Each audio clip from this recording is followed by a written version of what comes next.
Il est 8h33 et vous êtes bien sur RMC et BFM TV. Bonjour Thierry Breton. Bonjour. Thierry Breton, vous êtes commissaire européen en charge du marché intérieur. Tous les sujets qui nous touchent au quotidien, l'énergie, l'économie, l'industrie, le numérique, la défense, tout ça c'est vous. Et vous êtes au fond devenu le monsieur Bruxelles pour la France. Je voudrais aussi qu'on revienne sur la politique de l'asile. On va y revenir dans un instant, qu'on parle de l'intelligence artificielle, qu'on parle du rôle des réseaux sociaux. On en a parlé notamment sur la question du harcèlement scolaire. On va y revenir. Mais commençons sur l'asile, parce que tristement, après l'attaque d'Annecy, des questions sur la circulation des personnes dans l'espace Schengen, sur l'obtention du statut de réfugié, d'asile en Europe se sont posées. Et ma question, elle est toute simple. Aujourd'hui, chaque pays au sein de l'Union européenne a une politique d'accueil. Mais à la fin, tout le monde circule puisque c'est l'espace Schengen. Donc est-ce que ça sert à quelque chose que les pays aient des règles? Bien sûr. D'abord, ce qui est très important, c'est qu'il s'est passé, évidemment, on parle dans le contexte que vous venez de rappeler. Et donc, la grande émotion, le soutien aussi à ce jeune Henri, qui a quand même commis un acte celui qu'on appelle le héros au sac à dos. Voilà. En tout cas, il a démontré un sang-froid tout à fait admirable. Et si les petits-enfants vont, j'espère, un petit peu mieux, c'est sans doute aussi à lui qu'on le doit. Maintenant, ce qui est très important, c'est d'avoir une politique unique. Et jeudi et vendredi, il s'est passé quelque chose de fondamental. La Commission a proposé un pacte migratoire. C'était en 2020. Les ministres de l'Intérieur étaient réunis à Luxembourg, jeudi et vendredi pour décider d'une forme d'harmonisation des politiques d'asile et d'accueil. Revenons-en une seconde à notre démocratie. Expliquez bien comment ça marche. Le Parlement européen s'est positionné sur ce pacte, il a pris sa position. Restait le Conseil européen qui est constitué des États membres. Et ils avaient du mal à se mettre d'accord. Eh bien, jeudi et vendredi, ils se sont mis d'accord. Et c'est un pas immense. Qu'est-ce qu'ils ont décidé, donc, qui était sur la proposition de la Commission ? Et qui va être maintenant donc discuté dans ce qu'on appelle le trilogue. Pour nos téléspectateurs, c'est un peu comme la navette parlementaire. Le Conseil, qui est l'équivalent de notre Sénat, il a pris sa position, donc vendredi. Le Parlement, notre Parlement, a pris sa position. Et maintenant, dans les semaines et mois qui viennent, ils vont harmoniser et ça va devenir une loi qui va s'appliquer pour tout le monde. D'abord, c'est d'avoir un contrôle renforcé aux frontières, avec des moyens. 10 000 personnes qui vont être là, donc Frontex, pour précisément pouvoir exercer. Ça, c'est autour de Schengen. Autour donc sur autour de tous nos pays. Extérieures. C'est normal. Quand on rentre, il faut pouvoir contrôler. Deuxièmement, des lieux d'accueil renforcés. Troisièmement, et c'est très important, le fait qu'il s'agit d'un règlement, donc ça veut dire que ça va s'appliquer pour tout le monde. On va enfin avoir un droit d'asile unifié. Vous savez qu'aujourd'hui, du reste, c'est implicite dans votre question, il y avait certains États qui étaient plus laxistes, on va dire, que d'autres. Eh bien, désormais, ce sera interdit. On rentrera dans n'importe quel point de l'Union, on aura exactement les mêmes conditions d'application ou non, savoir si vous pouvez bénéficier de l'asile ou si... Mais ça va s'aligner sur quel mode d'accueil? Est-ce que ça va s'aligner sur les pays, en effet, les plus ouverts? Moi, j'ai pas forcément envie de dire laxiste, parce que c'est pas la question, c'est les critères. Au fond. Les critères. Est-ce que ça va s'aligner sur les pays qui ont les critères les plus lâches ou les plus resserrés? Non, les critères sont définis maintenant, donc ils sont harmonisés pour tout le monde. Ils sont stricts, ils sont rigoureux, ils sont uniquement conformes, encore une fois, au droit international. Et donc, on aura donc enfin une harmonisation du droit d'asile. Troisième point, à partir du moment où on a des pays qui sont plus exposés que d'autres, on le sait, hein, c'est en particulier évidemment l'Espagne, c'est l'Italie, c'est bien sûr Malte, c'est aussi la Grèce et c'est également Chypre, qui sont les principaux points d'entrée, on le sait, et notamment des migrations qui viennent du sud de l'Europe. Eh bien, pour ces points, donc, on va renforcer évidemment donc les lieux d'accueil. Et puis, à partir du moment où quelqu'un pourra bénéficier du droit d'asile, eh bien, on va demander à chaque pays s'il veut l'accueillir ou pas. Et s'ils ne le veulent pas, à ce moment-là, on paiera pour que, précisément, les États où ils se trouvent puissent avoir, je dirais, une compensation par rapport au lieu de résidence de la personne concernée. 20 000 euros par migrant qui ne seraient pas accueillis, c'est ça ? Absolument, qui ne seraient pas accueillis. Ils seront accueillis, mais qui ne trouveraient pas un autre pays d'accueil, de façon à ce qu'on puisse traiter et dignement, mais aussi compensé, je dirais, parce qu'évidemment, tout ça est à la charge des pays d'accueil, et donc que chacun soit contributif. Et puis, il y a un dernier point, c'est aussi, effectivement, non, je crois sincèrement, il faut le regarder très en détail. Alors, bien sûr, il peut être encore amélioré, et c'est un sujet très compliqué. Et donc, dans les trilogues, si les États membres veulent encore améliorer, voire renforcer, ils auront la possibilité de le faire. On rentre maintenant dans cette phase de discussion ultime. Il y a aussi ensuite derrière la question évidemment du retour, parce que ceux qui ne pourront pas bénéficier, et je rappelle que c'est à peu près uniquement un quart qui peuvent bénéficier du droit d'asile. Donc les autres, il faudra effectivement qu'ils rentrent dans leur pays d'origine. Et ça, c'est encore quelque chose qui devra être discuté par les États membres. Mais est-ce que ça veut dire, si je vous écoute Thierry Breton, que la différence par exemple entre la politique migratoire d'un pays comme le Danemark et un pays comme la France sera gommée? Non, d'abord, pour les droits, pour l'accueil, ils seront harmonisés. Maintenant, il y a un autre point dont on n'a pas parlé, mais qui est sous-jacent, et qui est un point très important et très sérieux, c'est l'intégration, évidemment, de ces personnes. Le vrai sujet que nous avons désormais en Europe, il faut bien le dire, c'est l'intégration.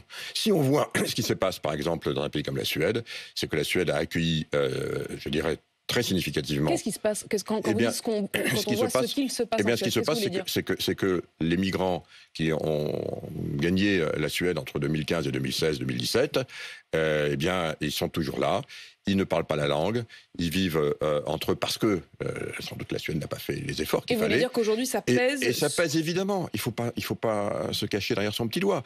Le vrai sujet que nous avons, à partir du moment où on va harmoniser, je dirais, le droit d'asile, le contrôler beaucoup mieux et de façon plus juste et équitable, eh bien évidemment, il faut que chaque État membre se préoccupe, c'est le sujet numéro 1, me semble-t-il, de l'intégration évidemment de ces personnes. Mais alors attendez, je tire le fil. Vous parlez de la Suède à l'instant, parlons de la réaction du Danemark. Le Danemark a pris la décision récemment, alors que c'est un gouvernement de centre-gauche, d'appliquer ce qui apparaît aujourd'hui comme l'une des politiques les plus restrictives en matière d'accueil. Elle renvoie y compris des gens qui ont été parfois très longtemps sur le sol danois, qui parfois en parlent la langue, ont un job.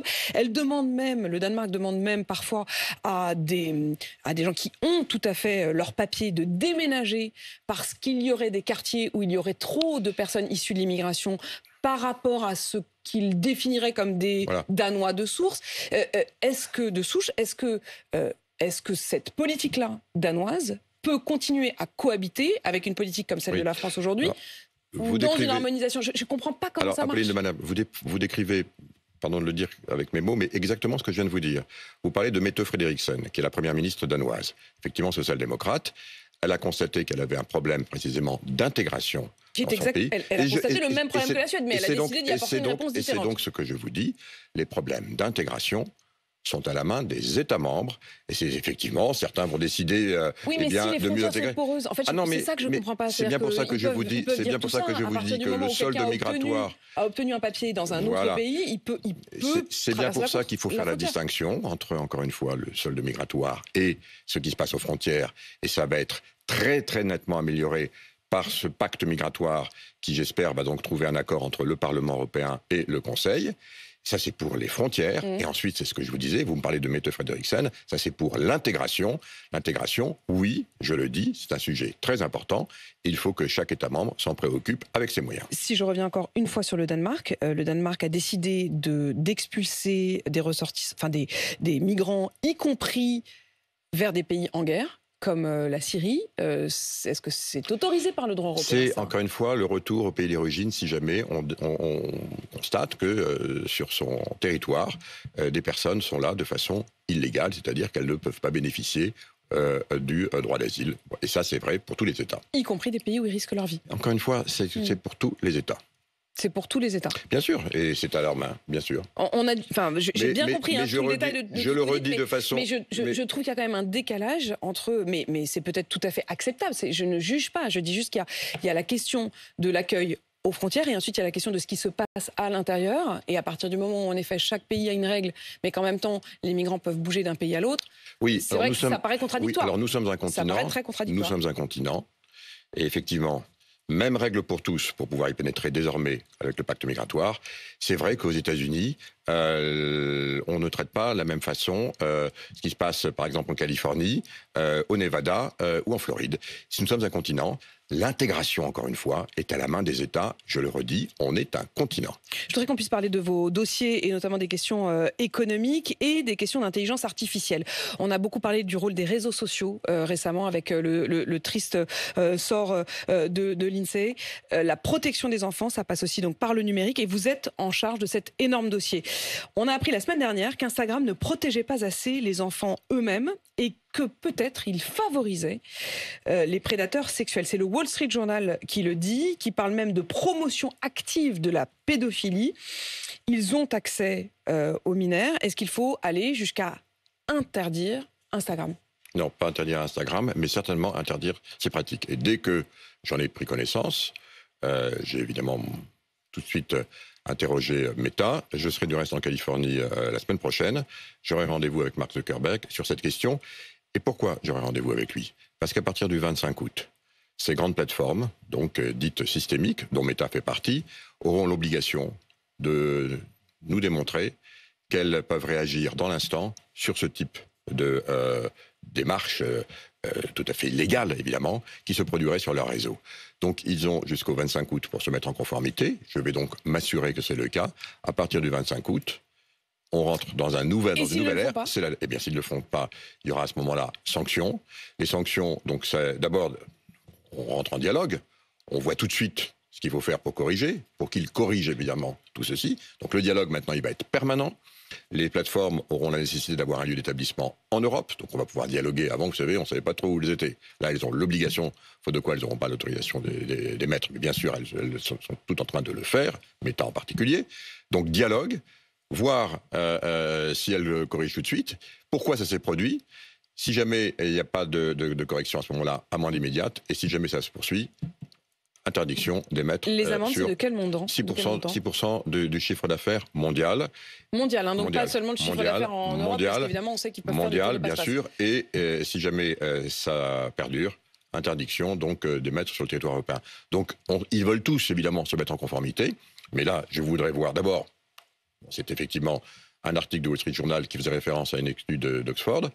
Donc, si c'est vrai, effectivement, il va m'expliquer ce qui se passe, mais il a peu de temps pour corriger ce qui est tout à fait puisqu'il n'a que jusqu'au mois d'août. Est-ce qu'il y a d'autres, parce que là le Wall Street Journal révèle effectivement ce qui apparaît comme un véritable scandale, est-ce qu'il y a d'autres enquêtes, y compris des enquêtes menées par la Commission, qui laissent entendre qu'il y a des problèmes réels ? Alors, toutes les plateformes ne sont pas encore en conformité, et c'est bien pour ça que j'ai indiqué à chacune d'entre elles, il y en a 19 aujourd'hui qui sont concernées, que ma porte leur était ouverte. Quand vous dites plateforme, c'est Facebook, c'est Instagram, c'est Twitter... C'est toutes les grandes plateformes donc, TikTok, enfin... qui émettent, qui constituent au fond ce qu'on appelle communément les réseaux sociaux. Donc ma porte leur est ouverte avec, évidemment, j'ai un certain nombre d'équipes maintenant très spécialisées sur ces questions pour bien leur expliquer ce qu'il faut qu'elles fassent. Donc pour l'instant, on leur dit, puisque la loi rentre en vigueur le 25 août, à partir du 25 août, eh bien, on aura la possibilité d'aller faire des inspections directement sur place pour vérifier ce qui s'est passé, y compris du reste en ce qui concerne les algorithmes. Donc elles auront l'obligation de nous expliquer ce qui s'est passé dans leurs algorithmes, si jamais ça a été poussé, je dirais, mécaniquement, ou j'allais dire sans intervention humaine, corriger ça, et si ce n'est pas corrigé, les sanctions dont je viens de parler à l'instant. Thierry Breton, la semaine dernière, je recevais à ce même micro Bruno Le Maire, le ministre de l'économie, qui promettait ou décrivait ce qui ressemble de plus en plus à un bras de fer avec la grande distribution, qui s'est engagé à baisser certains prix. Il disait si ça n'est pas le cas, alors on n'hésitera pas à sanctionner et on n'hésitera pas à faire du name and shame, comme on dit, c'est-à-dire à pointer du doigt les entreprises qui ne joueraient pas le jeu. C'est légal, ça ? Je veux dire, est-ce que l'Union européenne laisserait le ministre des Finances français, de l'économie française ? Il a le droit de dire, tout à fait ceux qui jouent le jeu, ceux qui jouent pas le jeu. Vous savez, je vais faire un peu la même chose en ce qui concerne les télécommunications. Nous avons décidé, il y a maintenant 3 ans, qu'il y avait des fournisseurs d'équipements qui pouvaient faire courir des risques et on pense en particulier à des fournisseurs chinois. Je ne vais pas les citer, mais tout le monde les a en tête. Bah, vous pouvez le faire, hein. Pourquoi vous ne le faites pas justement? Parce que c'est pas mon rôle, mais si... Enfin, vous dites que c'est votre rôle, mais en même temps vous ne le faites pas. Oui, vous pensez à Huawei? parce que, entre autres... Donc moi je peux le dire, et oui, vous pouvez acquiescer. Parce qu'encore une fois, je ne suis pas encore rentré, je laisse aux États membres la possibilité de le faire. S'ils ne le font pas comme ils s'étaient engagés, s'ils ne le font pas, à ce moment-là... Vous jouerez votre rôle. Bien sûr, nous jouerons notre rôle de façon très stricte. Il y a un certain nombre d'États membres qui tardent à appliquer, c'est-à-dire... appliquer, ça veut dire quoi? Ce qui avait été décidé, c'est-à-dire faire en sorte que ces équipementiers ne soient plus les équipementiers pour nos réseaux télécoms, parce qu'on estime qu'il y a des risques. Voilà, ils ont peu de temps maintenant. Des risques de quoi? Des risques d'espionnage? Bien sûr, des risques d'espionnage, des risques de transfert de données. Tous ces risques sont très clairement qualifiés. Pareil pour TikTok? TikTok, c'est pas du tout la même chose. TikTok, c'est pas un équipementier. TikTok est une plateforme. Mais TikTok, il y a un risque. Il y a des risques aussi. D'espionnage. Il y a des risques aussi de non-conformité de l'utilisation des plateformes TikTok par rapport aux données personnelles. Et c'est la raison pour laquelle un certain nombre d'institutions, dont les institutions communautaires, ont décidé que désormais leurs fonctionnaires n'auraient plus le droit d'utiliser TikTok Mais est-ce sur qu'il ne le faut pas aller au bout de cette logique et pour protéger en quelque sorte les ressortissants européens, d'eux-mêmes très bonne question, TikTok. si je peux me permettre. C'est précisément ce qui se passera le 25 août, là aussi, puisque TikTok fait partie des grandes plateformes et elle devra aussi, sur tous ces aspects, y compris celui-ci, désormais se conformer à la loi, puisque la loi, je le redis... Mais est-ce que là, ça va plus loin que simplement l'amende ou la sanction? Est-ce qu'on pourrait aller jusqu'à fermer le service? Si jamais, encore une fois, TikTok ne corrige pas les infractions que nous aurons constatées. Donc ils ont jusqu'à fin août. Bien sûr. Pour se mettre en conformité, et sinon, vous pourriez fermer le robinet. Comme toutes les grandes plateformes. Détruire l'application TikTok pour les Européens. Comme toutes les grandes plateformes, elles auront le droit d'émettre que si elles respectent le droit européen qui rentre en vigueur le 25 août. Parlons de l'Ukraine. Est-ce que, au fond, quand on voit que la contre-offensive se fait attendre, que peut-être elle est en cours, mais évidemment c'est compliqué à mesurer. Quand je me souviens qu'il y a 1 an et demi maintenant, vous étiez à la manœuvre pour les principales sanctions économiques qui ont été prises à l'encontre de la Russie. Est-ce qu'aujourd'hui, il vous en reste sous le pied, si je peux me permettre? Est-ce qu'il reste encore des sanctions possibles? Bien sûr, il y a encore des sanctions, mais personne n'a dit que l'Ukraine gagnerait cette guerre à cause des sanctions. L'Ukraine gagnera cette guerre, c'est-à-dire cette agression dont elle est victime de la part de Vladimir Poutine pour recouvrer les territoires indûment occupés, si jamais l'Ukraine gagne militairement. Et c'est la raison pour laquelle l'Union européenne, mais pas que, tous les alliés qui sont avec l'Ukraine, fournissent à l'Ukraine ce dont elle a besoin pour gagner. Jusqu'où? Ces besoins, c'est-à-dire, c'est essentiellement des munitions. Bien sûr, les matériels, maintenant, ils ont été fournis. Je rappelle que vous êtes en charge, Thierry Breton, de la défense également. Et de la défense, et que nous avons fait, là aussi, quelque chose de très important. Un acte législatif qui va permettre d'augmenter très sensiblement la capacité de production de nos industries de défense en Europe, de façon coordonnée, enfin. On va fournir 500 millions, c'est-à-dire 1 milliard, pour tout de suite augmenter les lignes de production donc de l'ensemble de nos usines d'armement, parce qu'il faut effectivement, vous savez, cette guerre, Apolline de Malherbe, on se prépare à ce qu'elle dure longtemps, en tout cas on s'y prépare. C'est pour ça qu'il faut être très très très prudent. Quand vous dites on se prépare à ce qu'elle dure longtemps, on a l'impression qu'elle dure déjà depuis longtemps, mais quand vous dites longtemps, ça veut dire plusieurs années. Les guerres de haute intensité qui se sont déroulées sur le continent européen, généralement, on a, hélas, puisqu'on se replonge un peu en arrière, on a vécu ça sur plusieurs années, effectivement. Donc on se prépare à ça. On aura peut-être de bonnes nouvelles, et notamment par rapport à ce qui se passe aujourd'hui, même si vous l'avez compris, tout ceci est extrêmement... on est en guerre, hein, pas nous, mais l'Ukraine est en guerre. L'Ukraine est en guerre, et donc l'Ukraine ne communique pas, notamment sur ses actions actuelles, notamment d'offensive actuellement. C'est normal. Il n'en demeure pas moins qu'on est aussi dans un moment où il faut absolument augmenter nos industries de défense, parce que derrière, vous savez, on le voit bien en Europe, Vladimir Poutine, oui, il est aujourd'hui sur la liste de sanctions, et c'est normal, compte tenu de ce qui se passe. Mais voyez-vous, on voit également qu'il y a une unité très forte de l'Europe pour soutenir précisément, parce que cette guerre nous concerne, et notamment nos valeurs démocratiques. On fait souvent référence, du reste, à ce qui peut se passer dans certains pays. C'est vrai que la Hongrie est un peu à part. Il y a eu des doutes sur l'Italie. Je tiens à dire que Mme Meloni est un soutien absolu aujourd'hui avec l'ensemble des États membres de l'Union européenne de cette démarche. C'est vrai que dans son parti, M. Salvini, il est plus proche de Mme Le Pen, du reste. M. Salvini continue à soutenir... Vous avez l'air de distinguer Mme Mélanie de Marine Le Pen. Elles s'en distinguent toutes les deux. Du reste, Marine Le Pen dit que son modèle à elle, je crois avoir compris, mais je ne veux pas rentrer dans les politiques intérieures. Vous ne voulez pas que les compliments, ou en tout cas que le satisfecit que vous envoyez à Mme Mélanie ne puisse être pris comme une forme de... Non, mais je suis très objectif. Je vois ce qui se passe aussi au Parlement européen. Vous avez par exemple Jordan Bardella, lui, il est très dans la ligne de Madame Mélanie. C'est-à-dire qu'il dit effectivement qu'il faut arrêter tout contact avec la Russie. Madame Le Pen dit qu'il faut continuer à être plutôt agréable avec la Russie. Comme M. Salvini, on voit bien qu'il y a des fractures qui s'opèrent au fond. Voilà, il y a ceux qui soutiennent, je dirais, la politique européenne très dure contre la Russie, comme M. Bardella, comme Mme Mélanie. Il y a ceux qui continuent à soutenir plutôt la Russie, comme M. Salvini ou Mme Le Pen. Donc voilà, ça c'est ce qui se passe aujourd'hui. Mais on l'a bien compris, Thierry Breton, en tout cas, l'Union européenne continuera à soutenir l'Ukraine aussi longtemps qu'il le faudra. Thierry Breton, merci d'être venu répondre à mes questions ce matin. Je rappelle que vous êtes commissaire européen au marché intérieur. Il est 8h53 sur RMC BFM TV.